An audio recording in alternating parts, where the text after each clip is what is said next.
Bienvenue dans Pépites de parents, le podcast qui t'accompagne à vivre ta vie de parent sereinement. Je suis Florence, coach parental et coach professionnel certifié, fondatrice de Parents Mission et maman de 3 enfants. Je te partage chaque semaine des pépites issues de mes expériences ou de celles de mes invités pour t'inspirer, t'encourager et te booster dans ta mission de parent. Bonne écoute!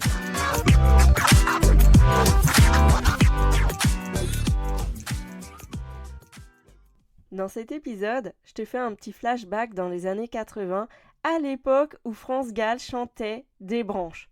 Elle disait « Débranche tout, revenons à nous ». Et si tu écoutes cette chanson dont j'étais fan dans les années 80, moi j'étais encore une enfant, je suis née au siècle dernier, si tu fais le calcul, ça fait quand même plus de 40 ans. C'est incroyable quand même de se dire que déjà à l'époque, elle était tellement juste. Et encore, il n'y avait pas le téléphone portable. Elle parlait juste de la télé, des ordinateurs.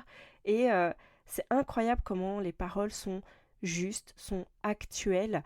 Donc je t'invite à la réécouter parce que tu verras, c'est absolument étonnant.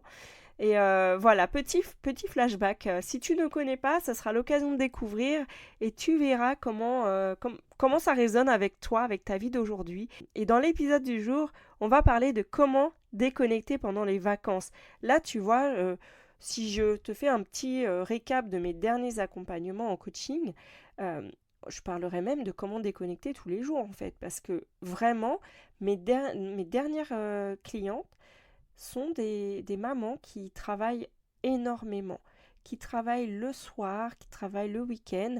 Non pas que c'est mal en soi, mais ça affecte énormément leur relation de famille, ça affecte leur niveau d'énergie, leur santé.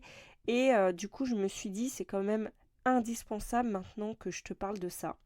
Parce qu'il y a un vrai sujet là-dessus. Moi, je suis toujours soucieuse en fait du bien-être du parent. Je crois vraiment que pour qu'un parent puisse bien se sentir avec ses enfants, il faut qu'il soit bien lui-même. Comment peut-il utiliser des clés de communication? Comment peut-il être patient? Comment peut-il être serein au quotidien? Comment peut-il gérer ses émotions s'il n'a pas assez de sommeil? Et s'il n'a pas assez de... s'il n'arrive pas à se sentir... libre en fait. Et c'est ça mon sujet. C'est pas tellement de te dire faut que tu travailles ou pas pendant tes vacances. Il y en a qui travaillent pendant leurs vacances, c'est pas un problème. Par exemple, moi depuis que je suis à mon compte, ça m'arrive de travailler des fois le soir, des fois le week-end, des fois pendant les vacances, mais je connais ma limite et surtout, ça reste ponctuel, ça n'affecte pas mon quotidien et je le fais parce que je suis dans une phase où en fait je peux aussi organiser mon temps comme je le souhaite. Maintenant, je connais mes limites, je sais m'arrêter, je sais quand j'ai été trop loin et je sais revenir en arrière. Mais je sais aussi, parce que j'ai travaillé longtemps en entreprise, que la liberté, on ne l'a pas toujours. Mais d'ailleurs, même des entrepreneurs, des fois, ne l'ont pas. Je n'oppose pas ici salariat-entrepreneuriat. Mais quand toi, c'est subi, quand toi, tu ne le choisis pas, quand toi, en fait, tu te dis, je n'ai pas le choix, quand tu te dis j'ai des vacances mais je ne peux pas faire autrement, je suis obligée de me connecter et que tu vois que tu es déjà épuisé, que tout ce qu'il te faut là c'est ne rien faire en fait, eh bien cet épisode est pour toi. Donc je vais te donner 3 astuces, 3 pépites que je glane de mes expériences ou de celles de mes accompagnements. La première clé, je l'appelle le focus. Plutôt que de te focus sur ce que tu ne veux pas, je t'invite à mettre ton focus sur ce que tu veux pendant ces vacances. Tu veux profiter de tes enfants pendant ces vacances? Est-ce que tu veux te reposer? Est-ce que tu veux découvrir de nouvelles choses? Est-ce que tu veux du fun? Et mets des choses dans ton agenda qui vont répondre à ton focus, sur quoi tu veux mettre ton attention pendant les vacances. Si c'est de profiter de tes enfants, mets des choses dans ton agenda de vacances qui vont t'aider à profiter de tes enfants et à ne plus penser au travail, qui vont en fait sortir ton attention du travail. Parce que, soyons honnêtes, tu vas être tenté de te connecter à ton travail si tu ne prévois pas d'activités attractives. Là ici je parle des personnes qui ont un ordinateur portable, qui ont une activité professionnelle à laquelle il est facile de se connecter pendant les vacances. Et donc, si tu ne prévois pas d'activités qui te plaisent, d'activités qui te nourrissent, eh bien, ton cerveau va être tout le temps en train de te proposer « mais là, y a moyen de faire 2-3 trucs. Hein. » Parce que si tu n'as pas de plan, l'être humain, il est comme ça. Il a horreur du vide, donc tu vas le remplir, le vide. Et c'est pas parce que t'es parent que tu échappes à la règle. C'est facile, en fait, de se connecter vite fait quand ton enfant joue. Un petit email par-ci, un petit « je regarde vite fait un dossier par-là ». Quand ton ado sort, c'est vite fait que tu vas te dire « tiens, j'en profite pour faire un truc là ». Et pour certains parents, les vacances ne sont pas du tout signe de repos déjà avec les enfants, mais donc c'est mieux d'identifier clairement tes besoins. Parce que si tu ne te reposes pas parce que tu gères mille et une choses avec les enfants, mais qu'en plus, tu n'as pas de moment de répit intellectuel, de répit même émotionnel ou juste physique, eh bien ça va être, tu vas revenir encore plus fatigué, tu auras l'impression de ne pas avoir coupé, que les vacances ça sert à rien, etc. Et d'ailleurs, je t'invite à écouter l'épisode 28, Je suis fatiguée, dans lequel je te décris justement ces 3 fatigues. Donc voilà, je t'invite vraiment à mettre ton focus sur ce que tu souhaites vivre pendant tes vacances. Et c'est pas parce que, je le disais, c'est pas parce que tu travailles que c'est mal, hein. Tout dépend de ce dont tu as besoin.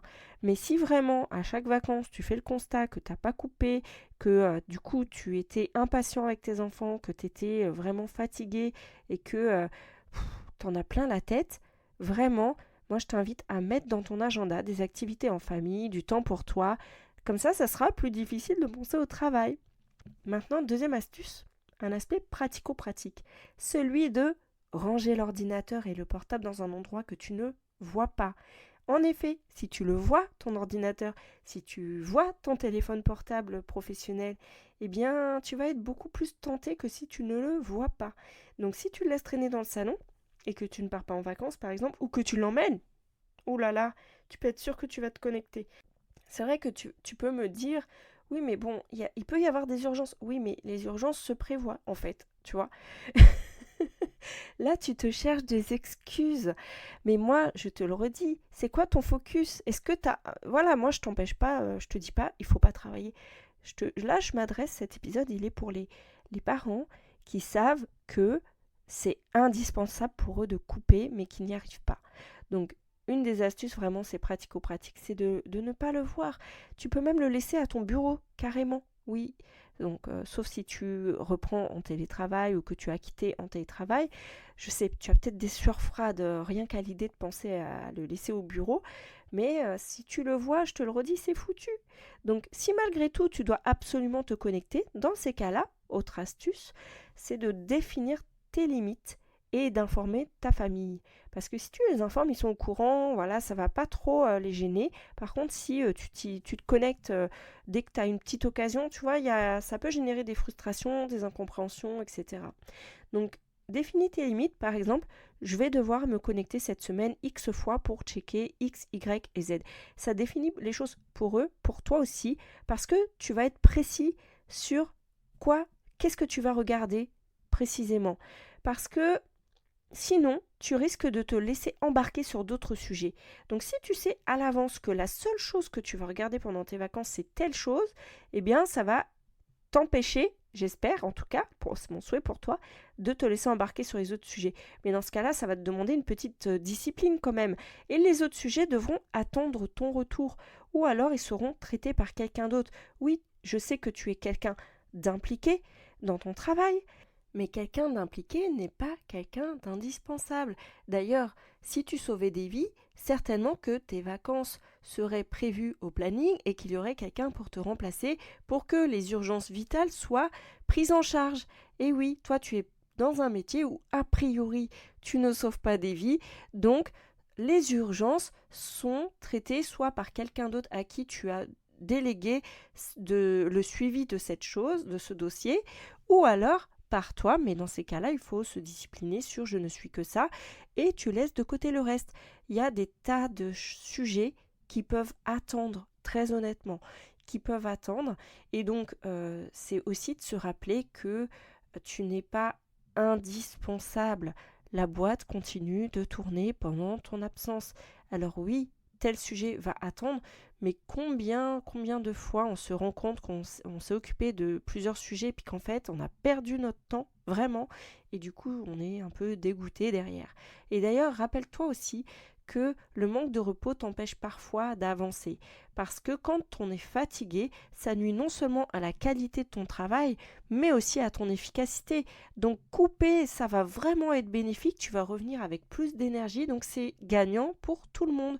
Tu vas mettre peut-être 3 fois moins de temps à t'occuper de ce sujet à ton retour quand tu auras eu 15 000 échanges d'emails auxquels tu n'auras pas contribué du coup, et que toi tu vas revenir et puis tu vas prendre la suite, quoi, tu vois. Maintenant, si tu es dans un poste à forte responsabilité et que tu penses qu'il n'est pas possible de couper, rappelle-toi, qu'est-ce qui se passe si tu ne coupes pas du tout de l'année? Qu'est-ce qui va se passer? Moi, je t'invite à te projeter aussi dans le scénario inverse pour te demander, en fait, est-ce que tu n'as pas 2-3 collègues autour de toi qui ont fini par craquer, qui ont fini par être en arrêt, en burn-out, qui ont eu un accident. Voilà, ça devrait en général te calmer, je pense. Et puis aussi, projette-toi sur qu'est-ce que tu risques de louper de ces vacances avec tes enfants, à quoi tu ne vas pas contribuer en fait. Donc voilà, tu l'as compris, je n'ai pas de baguette magique pour t'aider à déconnecter du travail pendant les vacances. Néanmoins, j'espère que ces pistes te donneront à réfléchir, t'aideront de manière pratico-pratique. D'ailleurs, si tu as d'autres idées, tu peux les partager en commentaire de cet épisode. Ça servira à tout le monde. Et que ce soit sur YouTube, tu peux les mettre en commentaire de la vidéo. Et sinon, sur le podcast, écris-moi tout simplement en répondant à ma newsletter ou en me contactant sur Parents Mission sur Instagram. Dis-moi quelles sont les astuces. Je me ferai un plaisir de relayer tes idées parce que oui, le travail continuera, il arrivera tous les jours, mais simplement toi, les jours que tu as, tu n'en as pas tant que ça. Des jours pour te reposer, tu n'en as pas tant que ça. Donc vraiment, profites-en. Vraiment, j'ai hâte que tu me partages d'ailleurs si tu as réussi à couper, me dire qu'est-ce que tu en as retiré comme bénéfice. Vraiment, essaye, fais l'essai et dis-moi ce que ça a changé pour toi. Et puis voilà, rappelle-toi que c'est vraiment nécessaire à ton équilibre, que tu en as besoin et que ça sera bénéfique pour tout le monde. Je te souhaite vraiment de bonnes vacances et puis je te retrouve lundi prochain pour un prochain épisode et sache que suis mes réseaux bientôt parce que je vais partager un événement que je prévois le 24 avril qui est justement pour aider les parents à déconnecter, à laisser le travail à sa juste place. Donc suis bien tout attentivement mes prochaines communications. En attendant, je te souhaite de très bonnes vacances et je te dis à très bientôt. Bisous bisous.